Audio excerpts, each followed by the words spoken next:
नमस्कार। हम लोगों के गांव में किसानों के ऊपर एक बहुत बड़ी विपदा आ पड़ी है। फसलें गिर गई हैं लगातार बारिश होने और तेज़ हवाएं चलने के कारण, और उसके बहुत ज़्यादा नुकसान हुआ है। किसान तो ऐसे ही आखिरी श्रेणी में चल रहा है।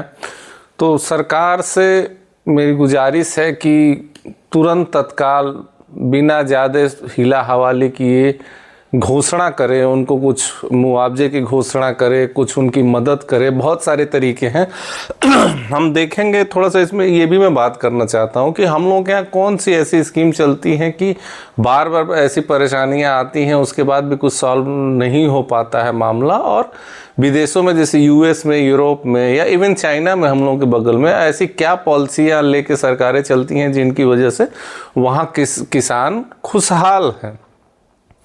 और उन चीज़ों पे भी ध्यान दिया जाएगा जो हमारे यहाँ ऑलरेडी एग्जिस्ट है लेकिन वो काम नहीं करती। जैसे हमारे यहाँ पॉलिसीज़ बहुत बनती हैं, लेकिन होता क्या है, वो पॉलिसीज़ बस दिखाने के लिए बनती हैं, उनमें धरातल पे कुछ नहीं होता है। पॉलिसी बनाई ही वही जाती हैं जिसमें सरकारी तंत्र कुछ ना कुछ फ़ायदा, कट मनी कह लीजिए या कुछ ब्राइबरी के रूप में, कुछ घूस के रूप में पा सके, वही पॉलिसी ही बनाई जाती है हमारे यहाँ। तो उन सारी चीज़ों पे हम लोग डिस्कशन करेंगे। नॉर्मली जो किसान होते हैं, इसको जो उनकी उपज होती है, उनको सिर्फ इस रूप में मत देखिए कि उपज कर रहे हैं, उनको इस रूप में भी आप देखिए कि वो देश को फूड सिक्योरिटी दे रहे हैं। फूड सिक्योरिटी क्यों ज़रूरी है? बहुत सारे ऐसे देश हैं जहां खाद्यान्न का अभाव होता है, लोग भूखे मरने लगते हैं, विदेशों से भी नहीं मिल पाता है। अगर आपके संबंध ठीक नहीं है तो बहुत सारे देश देने से मना कर देते हैं।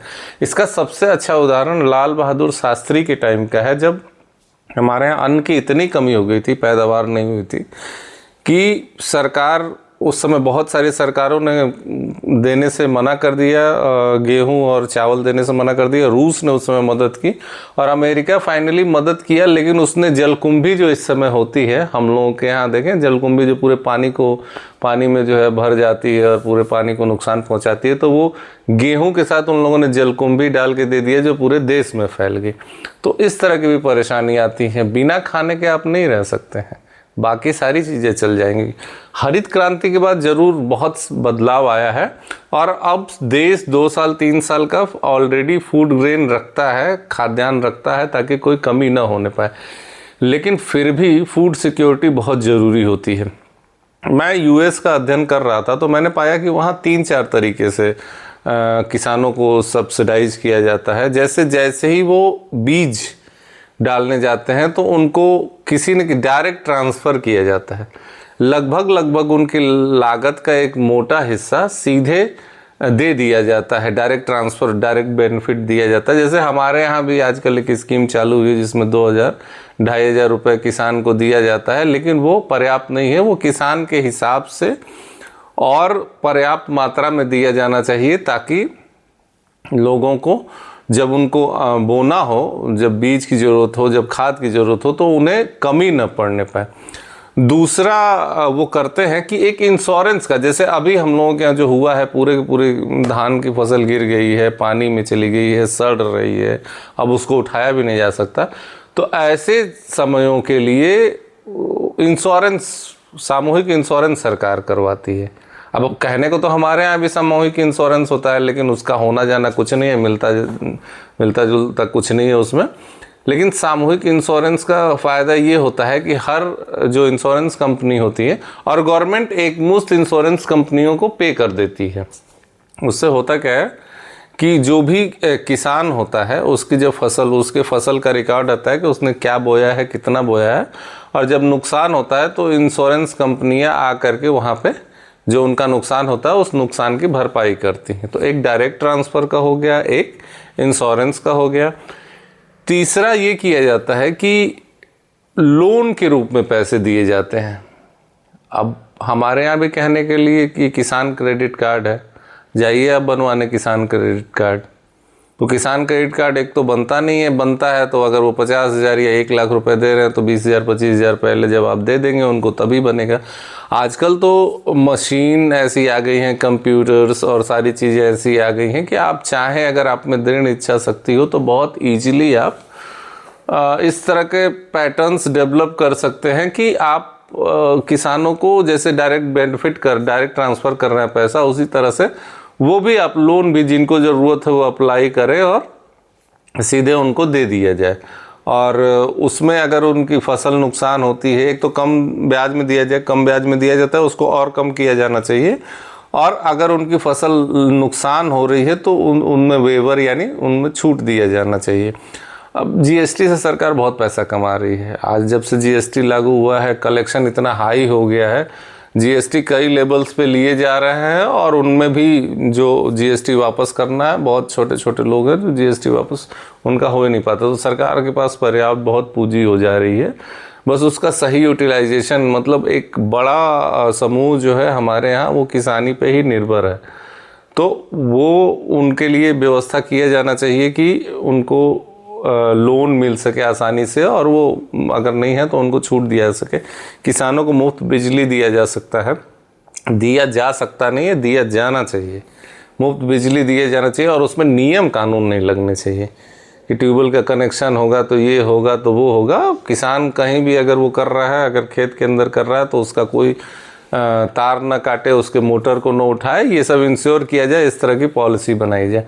फिर मार्केटिंग का है, मार्केटिंग जो है इस तरह से हो कि किसान को ज़्यादा, एमएसपी तो है ही है कि भाई एक मिनिमम सपोर्ट प्राइस उसको मिले, लेकिन मार्केटिंग जो एक्स्ट्रा खाद्यान्न हो जा रहा है उसको विदेशों में इस तरह से मार्केट खोजे जाए और बेचे जाएँ ताकि एमएसपी को भी बढ़ाया जा सके और सरकार पे बहुत ज़्यादा बर्डन न पड़े और किसान को मिल सके। तो ये कुछ चीज़ें जो हैं वो यूरोप में तो और एडवांस है। यूरोप में तो नए अगर आप किसान बन रहे हैं या वेटरन किसान है, बहुत पुराने किसान हैं, तो उनके लिए अलग अलग स्कीमें हैं जो सरकार चलाती है और आप उस स्कीम से बेनिफिट पा सकते हैं। मतलब सीधे आप जब बोने जा रहे हैं तो उस समय पूरा का पूरा पैसा दे देती है आपको किसानी करने के लिए सरकार, क्योंकि भाई उनको फूड सिक्योरिटी ज़रूरी है ना। आप ये समझ लीजिए कि हमारा किसानी के लिए हमारा क्लाइमेट कंडीशन अभी सबसे अच्छा माना जाता है।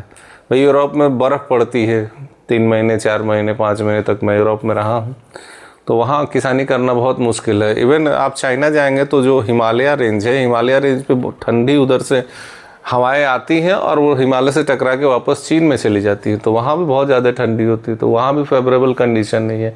और चीन की हालत ये हो गई, मैं आपको बताऊं कि चीन बार बार बॉर्डर जो अपना बढ़ाता रहता है, जितने भी देश हैं, वो चाहे रूस की तरफ हो चाहे मंगोलिया की तरफ हो, हर जगह अपना बॉर्डर बढ़ाना चाह रहा है। वो फूड सिक्योरिटी के लिए, ज़मीनें कम पड़ जा रही, जनसंख्या बहुत ज़्यादा है उनकी, तो हमारा हम छोटे हैं, हमारी जनसंख्या भी ज़्यादा है, लेकिन हमारी पैदावार बहुत अच्छी है, हमारी ज़मीन बहुत अच्छी है, हमारा तापमान, एनवायरनमेंट, ये सब बहुत अच्छा है पैदावार के लिए। चीन के साथ ये नहीं है, वहाँ पैदावार कम है। वो कितना भी मशीन का यूज़ कर लेते हैं, कितना भी नए नए रिसर्च और टेक्नोलॉजी यूज करते हैं, तब भी वहाँ पैदावार इस स्तर पे नहीं है। फिर इसमें सबसे अच्छा जो काम किया है वो किया है इजराइल ने। इजराइल ने पूरी दुनिया को दिखाया है कि एक रेगिस्तान वाली जगह पे भी कैसे हर चीज़ की खेती की जा सकती है और प्रचुर मात्रा में की जा सकती है। तो वो तो हेल्प करने को तैयार है, बहुत सारे रिसर्च सेंटर्स भी खुले हैं, इंडो इजरायली रिसर्च सेंटर, तो उसका भी लाभ, खुले ज़रूर हैं लेकिन लाभ नहीं मिल रहा है उसका, तो उसका लाभ भी जो है वो दिया जाना चाहिए किसानों को। मतलब सीधे इस तरह की पॉलिसीज़ बननी चाहिए कि डायरेक्ट उससे उस जो रिसर्च है जो उनमें आम की प्रजाति है, जैसे मैं देखा है इंडो इजराइल रिसर्च सेंटर में आम की प्रजाति हैं जो 12 महीने आम देंगी, बड़ा आम देंगी और फ़ायदेमंद आम देंगी, और इस तरह के भी आम उसमें आते हैं जो शुगर फ्री होते हैं।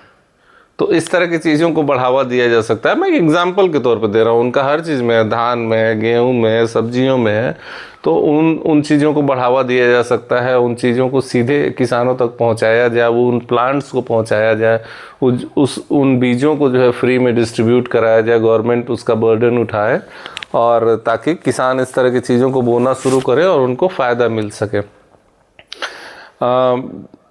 इतना ही कहना चाहूँगा कि स्थिति बहुत गंभीर है और धान की फसल में कई साल से सूखा पड़ जाता था, इस बार बहुत ज़्यादा बारिश होगी, इस बार तो लगा कि बहुत अच्छी फसल होगी, लेकिन लास्ट में जब कटने का समय आया, कटने का समय क्या, इनफैक्ट कुछ धान तो कटने भी शुरू हो गए थे हमारे गांव में, तो उस समय इस तरह की चीज़ें हो जाती हैं और किसान बुरी तरह से परेशान है। तो मैं सरकार से गुजारिश करूँगा कि घोषणा करे राहत की, और अच्छा अमाउंट दे, बीघे पे कुछ तय करे, ताकि किसानों को राहत मिल सके। नहीं तो अगली फसल फिर बोनी है और तुरंत ही ये फसल बोनी होती है, टाइम भी नहीं मिलता है। तुरंत गेहूं की फसल बोनी होती है तो पूरा का पूरा साल भर का खर्चा उसका चलता है। धान और गेहूं के फसल से एक फसल अगर पूरी तरह से बर्बाद हो जाती है तो उसके पास इतना भी पैसा नहीं बचता है कि वो गेहूं के लिए उपयोग कर सके। बहुत बहुत धन्यवाद।